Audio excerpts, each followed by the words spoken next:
Shalom saudara yang terkasih di dalam Tuhan. Kita bersyukur kalau sampai dengan saat ini, di penghujung tahun 2020, kita masih boleh terus merasakan kasih dan penyertaan Tuhan dalam kehidupan kita. Dan bahkan pada hari ini, kita masih boleh diberikan kesempatan untuk kembali merenungkan firman Tuhan. Di mana pada hari ini, berdasarkan buku Perenungan Gema, kita akan bersama-sama merenungkan bagian firman Tuhan yang terambil dari Yesaya pasalnya yang ke-39. Saudara, di dalam ajang pencarian bakat Indonesian Idol yang kembali digulir di penghujung tahun ini, terdapat sebuah jargon yang sebenarnya sudah lama terkenal, namun kembali dikumandangkan dan kembali menjadi tren, yakni jargon yang berkata, sombong amat.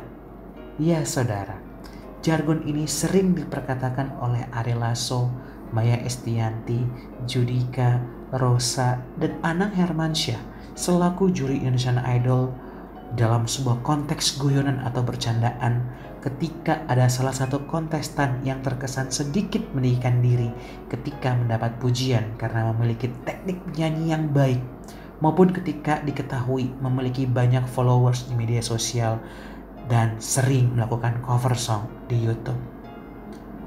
Di dalam memperkatakan jargon tersebut, saudara, memang menimbulkan gelak tawa di antara mereka karena memang sebatas guyon, dan bagi kita pun yang menonton juga tentunya ikut tertawa.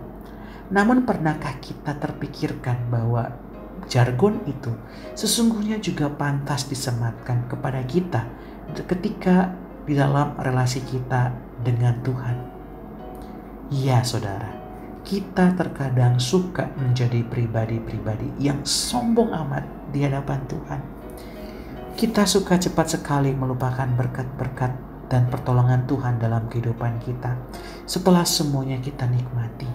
Apalagi ketika keadaan kita terus berjalan mulus tanpa rintangan, maka keberadaan Tuhan pun juga ikut berjalan mulus menghilang tak tahu kemana dari pikiran dan hati kita.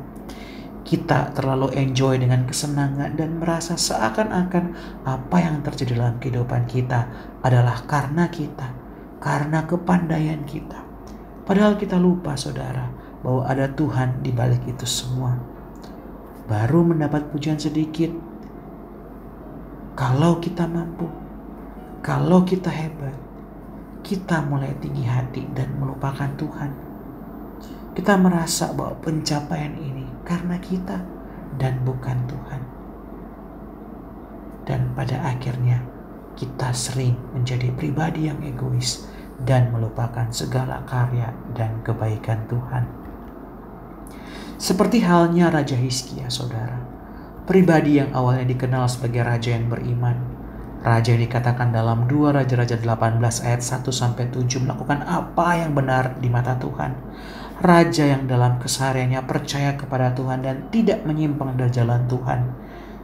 Raja yang meski sebelumnya di tengah ancaman bangsa Asyur sempat membuat kesalahan dengan tidak langsung mencari dan memohon pertolongan dari Tuhan, namun masih tetap Tuhan nyatakan belas kasihannya dengan membebaskan mereka dari Raja Asyur. Serta raja yang juga masih diberikan kesempatan untuk kembali menikmati hidup padahal ia telah sakit dan nyatakan akan segera meninggal dunia. Ternyata setelah semuanya yang dialami, setelah semua kebaikan Tuhan yang ia jalani dan nikmati, ternyata Hizkia bukannya menjadi pribadi yang semakin kuat imannya dan erat melekat pada Tuhan, melainkan ia menjadi pribadi yang sombong, pribadi yang kembali melupakan Tuhan dan bergantung pada pikiran sendiri dan bangsa lain. Padahal baru mendapat sedikit perhatian dan pujian, serta menjadi pribadi yang egois yang hanya mencari kepuasan bagi diri sendiri. Hal ini terlihat di dalam bagian yang kita baca dan renungkan hari ini, yakni dalam Yesaya 39.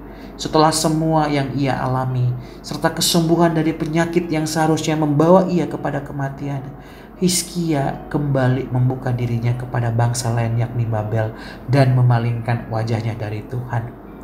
Jadi saudara, kala itu Raja Babel, Merodak Baladan, setelah mengetahui Hizkia sakit dan sembuh, akhirnya mengirimkan utusannya untuk mengunjungi Hizkia karena ia turut bergembira atas kesembuhannya. Atas apa yang diperbuat oleh Raja Babel ini, kemudian membuat Hizkia merasa tersanjung dan bersuka cita. Di sini ia menjadi lupa diri, menjadi sombong dan melupakan Tuhan, sehingga di dalam kesombongan dan kebodohannya ia menunjukkan segala harta benda miliknya.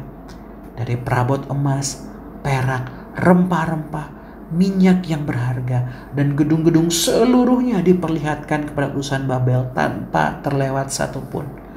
Padahal saudara, apa yang menjadi tindakan Hizkia dalam memperlihatkan seluruh kerajaannya ini sesungguhnya merupakan suatu tindakan bodoh dan tidak seharusnya dilakukan karena tidak berkenan di hati Tuhan. Hizkia terlalu termakan akan pujian dan menjadi terlalu berpaut pada bangsa lain dan melupakan perintah Tuhan. Hizkia menjadi pribadi yang sombong. Dia lupa, saudara, bahwa kesombongan merupakan salah satu dosa yang paling dibenci oleh Tuhan. Akibatnya, Tuhan menghukumnya. Dan bukan hanya dia saja, saudara, namun juga kepada seluruh kerajaannya. Melalui Yesaya, akhirnya Tuhan mengumumkan rencana penghukuman yang hendak dia jatuhkan kepada Hizkia dan kerajaan Yehuda, yakni seluruh keturunan Hizkia, seluruh bangsanya serta harta bendanya akan diangkut ke Babel dan kerajaan Yehuda akan dikuasai oleh Babel. Sesaat setelah mendengar pengumuman tersebut, sungguh di luar dugaan, Hizkia yang seharusnya menjadi takut dan menyesal malah semakin jelas menampakkan keegoisannya. Ia yang seharusnya memimpin seluruh rakyatnya untuk berkabung dan merendahkan diri di hadapan Tuhan guna memohon pengampunan karena kesalahannya, malahan saudara justru menjadi egois dan memikirkan diri sendiri. Di ayat 8 dikatakan Hizkia menjawab pernyataan Yesaya dengan mengatakan, "Sungguh baik firman Tuhan yang kau ucapkan itu, tetapi pikirnya, asal ada damai dan keamanan seumur hidupku." Respon Hizkia ini saudara seolah memperlihatkan bahwa dia tidak peduli pada hukuman yang akan menimpa keturunannya selama itu tidak terjadi dalam masa pemerintahannya. Baginya, bila hukuman tersebut tidak jatuh pada zamannya, itu merupakan anugerah Allah.